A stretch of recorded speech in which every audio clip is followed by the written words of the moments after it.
So today in this video I'd like to talk with you and I would like to share with you very important topic, that is how can we introduce ourselves. Okay, so without any delay let's jump into the main topic. তো আমরা অনেকে ইংরেজিতে গুছিয়ে নিজেদের সম্পর্কে বলতে পারি না বা সেলফ ইন্ট্রো দিতে পারি না। তো চলুন আজকের ভিডিওতে আমি শেখাচ্ছি কিভাবে নিজেদের সম্পর্কে গুছিয়ে সেলফ ইন্ট্রো দিবেন। তো আমাদেরকে প্রেজেন্টেশন দেওয়ার সময় আমাদেরকে অবশ্যই প্রথমে আমাদেরকে স্টার্টিং দিতে হয় এবং শেষে আমাদেরকে ফিনিশিং দিতে হয়। তো আমাদের এই স্টার্টিং বা আমরা কিভাবে প্রেজেন্টেশনটা শুরু করব, তো চলুন আগে এটা দেখি। তো আমরা স্টার্টিংটা এভাবে দিতে পারি, হ্যালো এভরিওয়ান, আসসালামু আলাইকুম, very good afternoon to all of you, how have you been, I hope that you are having wonderful time. I am Farhan Nazmul before you to present something special about today's topic. Today my topic is self introduction. তো আমরা এইভাবে কি presentation দিতে পারি। তারপরের ধাপে আমরা আমাদের নিজেদের পরিচয় দিব, আমাদের নাম দিব বা আমাদের কি ফুল নাম বা নিকনেম দিব। তো আমরা তারপরে বলতে পারি my full name is Farhan Nazmul, my nickname is Farhan, so you can call me Farhan because it's my nickname. Okay, তারপর আমরা দিতে পারি আমাদের এডুকেশন, আমাদের শিক্ষাগত যোগ্যতা। যেমন আমরা বলতে পারি আমি স্টুডেন্ট, আর যারা চাকরি করে বা জব করে তারা বলতে পারে I am a job holder, I am a teacher, something like that.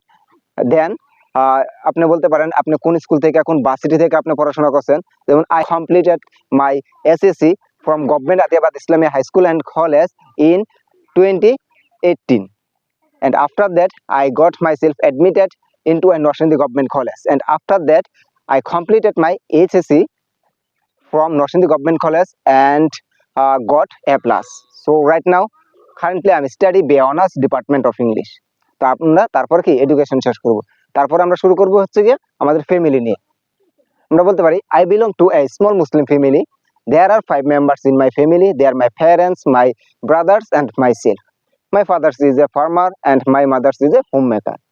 তো আমরা ফ্যামিলি শেষ, তারপরে আমরা বলতে পারি হচ্ছে গিয়ে আমাদের হোম টাউন সম্পর্কে। The name of my hometown is Norsindi. Norsindi is really famous for different type of forts and also remarkable place and something like that. তো আমরা কি হোম টাউন সম্পর্কে কিছু অতিরিক্ত তথ্য দিব। তারপর আমরা বলতে পারি হচ্ছে আমাদের এম ইন লাইফ নিয়ে, আমাদের জীবনের লক্ষ্য নিয়ে। যেমন I would like to be a speaker, I would like to be a teacher, I would like to be a doctor because I know that it's a really noble profession, so that's why I like this profession very much. তারপর আমরা বলতে পারি হচ্ছে কি আমাদের হবি নিয়ে। যেমন my favorite hobby is gardening and as well as riding cycle, and whenever I get free time I try to ride cycle in my native area because it's my favorite hobby. তারপরে বলতে পারেন হচ্ছে গিয়া leisure time নিয়ে, মানে অবসর সময় নিয়ে। যেমন in my leisure time I prefer to go outside for visiting our village, or I would like to go outside for playing football, cricket, hadudu, badminton, something like that. তো overall আমাদের কি নিজেদের সম্পর্কে বলা শেষ। তো আমাদের ওভারঅল শেষ ফিনিশিং কি দিতে হবে, আমাদের একটা ফিনিশিং দিতে হবে বা এন্ডিং দিতে হবে। তো আমরা এন্ডিংটা কিভাবে দেব, আমরা এন্ডিংটা এভাবে দিতে পারি, that's all for me for the time being, so many thanks to you for your kind attention, hope to see you again with another day, another topic. Till then take care, have a good day, Allah Hafiz.